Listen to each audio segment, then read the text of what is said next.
हरियाणा में उप मुख्यमंत्री दुष्यंत चौटाला ने दिल्ली में सिविल एविएशन के अधिकारियों के साथ बैठक की। इस बैठक में रीजनल कनेक्टिविटी को लेकर एयर इंडिया के अधिकारियों के साथ चर्चा की गई। इस कनेक्टिविटी प्लान के लिए हिसार के साथ साथ अंबाला के लिए योजना तैयार की गई है।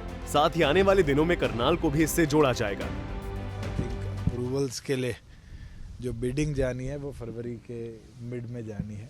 उसके ऊपर चर्चा हुई अलायंस एयर के साथियों के साथ कि कैसे जॉइंटली हम मिलकर केवल हिसार एयरपोर्ट से ही नहीं, अंबाला का भी हमने प्रपोजल भेज दिया गवर्नमेंट ऑफ इंडिया को, और हम कैसे आने वाले समय में हमारा जो करनाल का एयरपोर्ट है, क्योंकि उसमें नई लैंड एक्विजिशन हो चुकी है, अब रनवे एक्सपेंशन का काम होगा, उसको भी रीजनल कनेक्टिविटी स्कीम के तहत देश के अलग अलग शहरों से जोड़ पाए।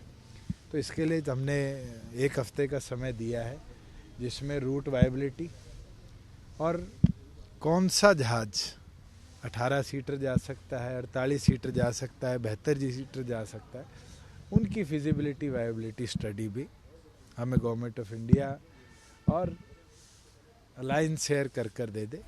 वहीं उप मुख्यमंत्री दुष्यंत चौटाला ने भी ये भी बताया कि एयर इंडिया के नए इंचार्ज ने इंजीनियर ट्रेनिंग समेत 3 चीजों के लिए 300 करोड़ के इन्वेस्टमेंट का प्लान किया है। इंजीनियर ट्रेनिंग के लिए यूनिवर्सिटी के साथ किस तरीके से टाई अप किया जाएगा, इसे लेकर भी चर्चा हुई।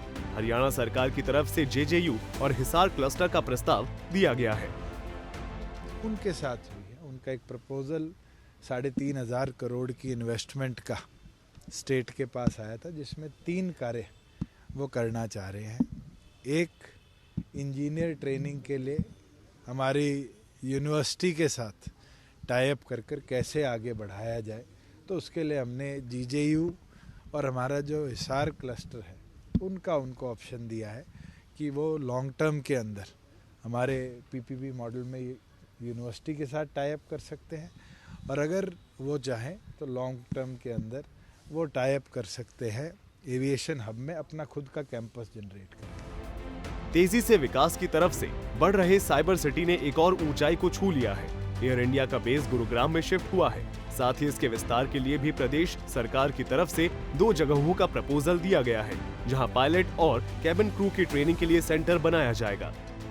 उनको अपना बेस बनाना है, और एयर इंडिया ने अपना बेस एयर इंडिया की जो यहाँ बिल्डिंग थी उससे गुड़गांव के अंदर शिफ्ट कर लिया है। तो हमारे लिए खुशी की बात है कि एयर इंडिया ने गुड़गांव को अपना कॉरपोरेट हेड ऑफिस और अपना घर तो बना लिया, मगर पायलट्स ट्रेनिंग और कैबिन क्रू ट्रेनिंग के ऊपर भी कैसे आगे बढ़ा जाए, तो उसके लिए हमने 2 प्रपोजल उनको स्टडी करने के लिए दिए हैं। एक जो हमारा फ्लिपकार्ट का वेयर हाउस बना है उसके साथ पाती हाजीपुर के अंदर, और दूसरा बेस जो हमारा ATL का बेस सोना के अंदर है उसके साथ वो एक्सप्लोर कर दे, और 1 हफ्ते के अंदर एक्सप्लोर कर वो अपनी वायबिलिटी बता दे कि गवर्नमेंट फिर उनके साथ कैसे लीज मॉडल पे चला जाए, या कैसे उनको आउट एंड अबाउट लैंड देकर हम आगे बढ़ें, उसके ऊपर काम कर पाएंगे। सिविल एविएशन को लेकर हरियाणा में तेजी से हो रहे काम का फायदा आने वाले समय में आम लोगों को मिलेगा, और धीरे धीरे मजबूत हो रही हवाई कनेक्टिविटी प्रदेश के विकास को रफ्तार देगी।